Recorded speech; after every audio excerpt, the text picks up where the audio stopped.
Okay, so that was interesting. I, in the middle of the video, got an Amber Alert. So if anybody's in San Pedro this afternoon or evening and you see a gray Nissan Altima, then maybe call the police. 2006 gray Nissan Altima. Just might be involved with the kidnapping, so there. Anyway, when you get an Amber Alert apparently on your phone, it kicks you off of whatever you're doing. So here's the second part of the video. I don't want to have to redo the first part, so guess what? You get 2 videos. Where were we? Okay, so need to first balance this reaction. So we got 2 carbons here, and we need 2 carbons here. And then we have 4 fluorines, so we needed 2 here, and then we have 2 hydrogens and 2, so that's all we need. Those are important because of the equation we're going to be using. So now, if delta S for the following reaction is negative 358 joules per Kelvin, and the delta S for ethene, which is this compound, is 201 joules per mole Kelvin, determine delta S for CF4. So the equation we're going to use for this one is delta S for the reaction is equal to the sum times the stoichiometric coefficients, that's why we needed a balance, of delta S for the products minus the sum times the stoichiometric coefficients of delta S for the reactants. And here's the reaction. So the products minus the reactants. And remember that because H2 and F2 are elements, their delta S is 0. You do not need a delta S for those. Same with delta H and delta G. Their values are 0. So when we have the reaction, we substitute stuff in. Here's the overall reactions number, the negative 358 joules per Kelvin, and that equals the sum of the products. So here are the products, 2 times, because it has a 2 times the delta S for CF4 plus the delta S for H2, which is just 0, minus the reactant, which is delta S of C2H2, plus the delta S for F2, which again is 0. So the only thing we need down here, these two are zeros. We have 2 times X, because that is going to be our X, and this is 201 from the problem. So when we subtract and then divide, we get negative 157 equals 2x, so x equals negative 78.5 joules per Kelvin. Okay, on to number 4.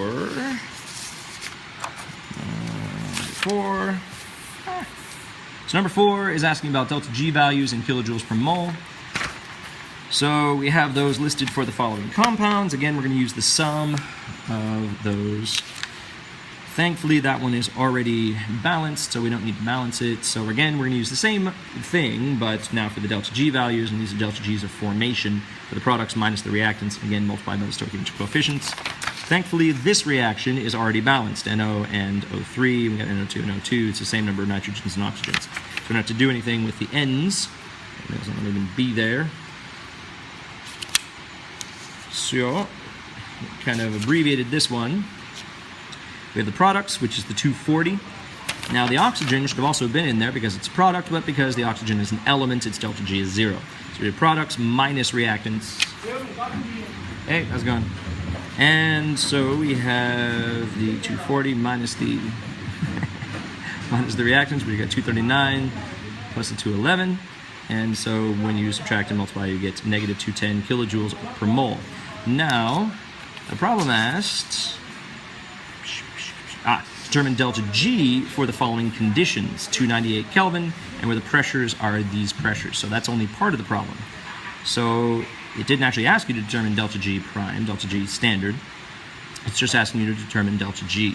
So we need the secondary reaction, which is delta G equals delta G standard state plus RT ln Q. So we already have, from the first part of this problem, the negative 210 kilojoules per mole, so we're going to have to add R in joules per mole Kelvin times T, which is 298 Kelvin from the reaction, and then we're going to have to do Q, the natural log of Q. So Q is the products over the reactants. In this case, it gives you the pressures of all the products in the reactants. So we substitute the stuff in that we know, and the only thing in here that we don't know is this delta G. So when we crunch all that together, we get 9.629 kilojoules per mole. They gave us joules because of the joules here, but I moved the decimal point over 3. Just be careful of that when you're doing it yourself. And we got negative 210 plus 9.61, blah, blah, blah. And so that just works out with sig figs to be negative 200 kilojoules per mole at the end. Okay, number 5. We got, this one is at equilibrium, right? It's talking about the Kw, which is the equilibrium constant for the association of water. So we have delta G equals negative RT ln K. So we have negative 8.314 joules per mole Kelvin, and we have 298, that's the 25 degrees Celsius, and the ln 10 to the negative 14, so that's the K value for water.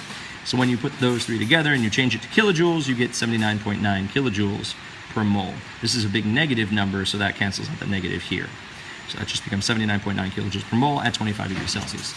Number 6 is exactly the same. It is asking you to do the same thing at 40 degrees Celsius, so we just had to change the 3.13, and that also changes the K value. K for water is only actually 10 to the negative 14, 1 times 10 to the negative 14 at 25 degrees Celsius. It changes slightly at different temperatures. So, same numbers, but now this number is slightly changed, and that number is slightly changed, so when we crunch it again together and change to kilojoules, we get 81.1 kilojoules per mole. So that's K for water at 40 Celsius. So really, we should be calculating K for water at whatever temperature we are doing an acid-base reaction, but since it doesn't change that much, we don't care to. All right, number 7, the last one. For number 7, we're using delta G equals negative RT ln K again. And now it gives us the values at equilibrium, the pressures at equilibrium. The only thing we have to do here is balance the reaction. So it was N2 and F2 reacts to form NF3. So we put a 2, giving us 4 nitrogens, and fudge. Yeah, we don't need a 2 here. Yay. No, we don't need a 2, so that's N2 and that's 3. F2, so that's NF3. No, that should be a 2. Ah, there we go. So we don't need a 2 there. Yeah. So that gives us 6 fluorines, but we don't need that 2, which means we don't need that 2, which means our answer is different. Yay. And so we got 2 there. So those numbers don't change, but the answer is going to change, which means we need our calculator. All right, so we got 8.314 times 800 times the natural log of 0.48 to the second power divided by 0.021 to the first power, also divided by 0.063 to the third power. Enter. All right, so slightly different answer there. So we move the decimal point over 3 times, and we get 71.1, because we have 3 sig figs here. So that's not right. Negative 71.1 kilojoules per mole. Yay, mistakes are good if we catch them, I guess. All right, so that is number 7, and that is the last one that we have on there. Okay, that is all. Okay, see you in class.